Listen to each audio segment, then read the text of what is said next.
Hey, Big V here. We're talking teams today, and we're going to talk about how to create cohesion in the workplace. What does cohesion mean, and where does it come from? When I think about how to bring people together, I think about what is your climate in the workplace. If I were to ask you what your climate is, you'd be able to simply relate that to it's cloudy, or it's thunder with a chance of storm, or it's bright and sunny, or it's a little bit overcast. The concept of climate means that you can easily articulate what the climate is of your team. And what's the cohesion you have people working together?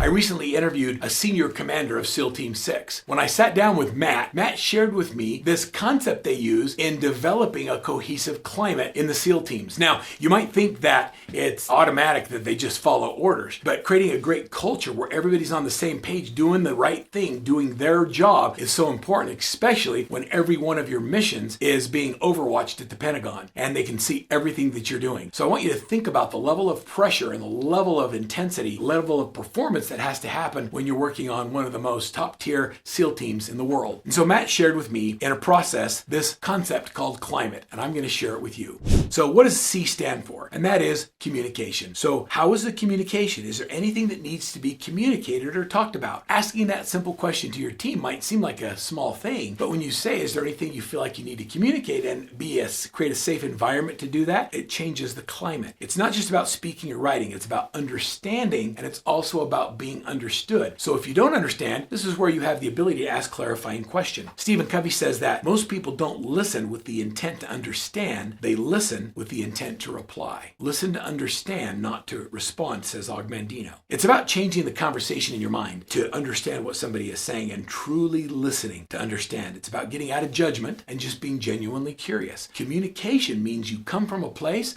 of let's be clear. I love C as communication at the beginning of climate because that's where everything stems from.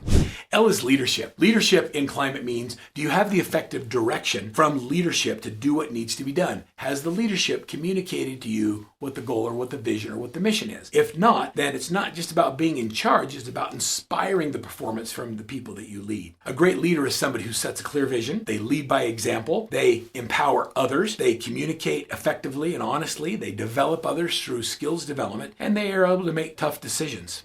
I comes down to integrity. It's sad that this has to be part of climate. So is your climate one that promotes and celebrates and expects a high level of integrity? It's just not about saying the right thing, it's about doing the right thing. Everybody can tell you they're honest and they have integrity, but are their actions consistent with their words? Integrity to me is who you are when nobody's watching. It's about being true to your word to yourself, not to somebody else. Well, that's important as well. Following through on your commitments, taking responsibility, owning it when you fail is all about integrity. Integrity means that your actions are aligned with your values. It's when somebody asks you to do something that's not in character or not aligned with your values, you simply don't do it. It's having your team know how you're going to respond in difficult situations. Ogmandino says, I am a lion and I refuse to walk and top and sleep with the sheep. The slaughterhouse of failure is not my destiny. I will persist until I succeed. I love that Ogmandino teaches us how to be effective leaders. He teaches us that it's on us to do the right thing, that we don't need a cattle prod to do the right thing. We do the right thing with integrity because that's who we are in our core. The M in climate is what's our motivation on the team. If you look at your team members, are they motivated? Are they doing the right things? Are they communicating with each other? Does everybody have the personal motivation that they need? Motivation is the driving force that encourages all of us to achieve our goals. Without that motivation, without that real why, that core motivating value, we're just going through the motions. And if we don't know who we're playing for, if we don't know that we're serving our country or we're serving our brothers or we're serving our family, then motivation is a hollow concept. As a leader, one of your key roles is to motivate your team, is to create an environment where you understand what motivates them. Sometimes it involves setting clear goals. Other times it requires providing great feedback and recognition and a culture of praise. And remember that pain is much greater motivator than the anticipation of pleasure. So what's the climate? If the climate is rainy and partly cloudy or a chance of thunder, you as a leader have the ability to change that culture just by understanding the simple climate.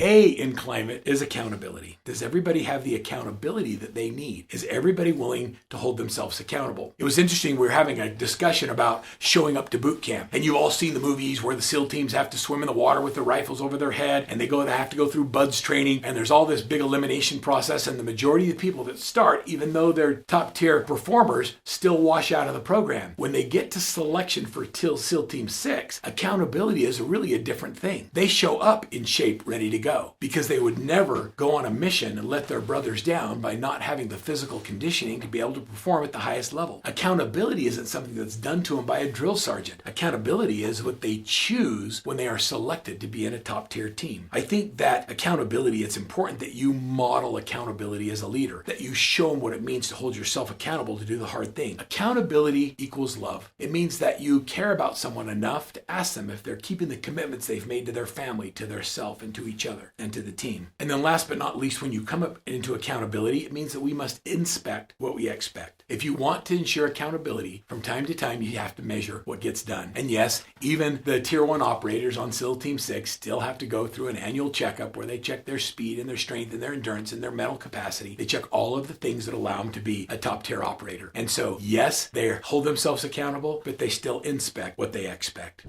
The last letter in T, I think, is kind of interesting. T in climate stands for teamwork. Matt taught me this concept called teamability. When they are going through the selection process of identifying these Tier 1 operators, deciding if they're a good fit for the team, they intensely interview and they put them in an environment where they find out whether or not there's teamability. He used the example of having somebody come from the Army Rangers as a sniper, going through all the selection process to be on a SEAL team. He says a sniper focuses on their target and they focus on having their 6, but they don't think about everybody else on the team. And oftentimes it's difficult to take someone who's focused primarily on their own personal target and their own personal back to make sure they don't get killed, to have the teamability it means, which means we don't leave anybody behind. As Matt shares stories about different missions they've gone on, whether it was Captain Phillips or Osama bin Laden or the different big events that have happened over the years, he shares stories of being on missions where they measure success by counting the fingers and toes of their team members. Did everybody make it back? That's what teamability means. Are we all making it back safe? Do we have teamability, and are we focused on doing the right things for our team? Teamability means we have shared goals, we collaborate, we have effective communication, respect and trust each other, we hold each other accountable, we hold ourselves accountable, and we understand the synergy that happens by working together to accomplish something great. It's not that we don't have problems. I asked Matt, I says, Matt, have you ever gone on a mission that was so well planned and still didn't turn out as you expected? He says, yes, all of them. He says, every single mission we go on, there's things that you didn't anticipate. But because we have our teamability and because we're holding ourselves accountable, everybody knows how to adapt and how to change in difficult circumstances.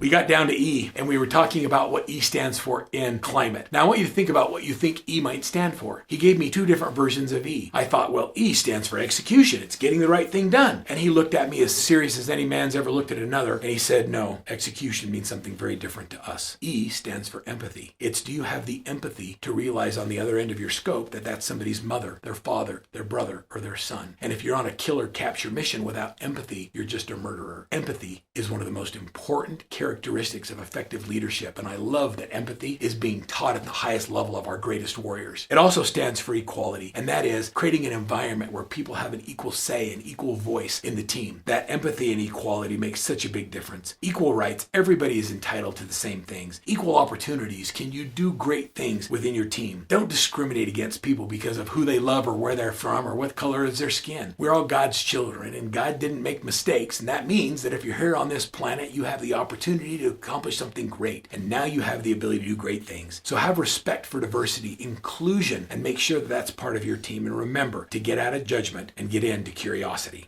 What I'd like to give you the free resource, which is my climate handout that was given to me by Matt, a senior team leader with Special Warfare Unit. I want you to use it in your teams, use it to become teamable, and use this download. So go click on the download right now, and then just ask yourself, hey, what's my climate? And if it's not sunny, and it's not bright, and you can't see the future, then maybe we can make some course corrections and change the culture and the climate of your team.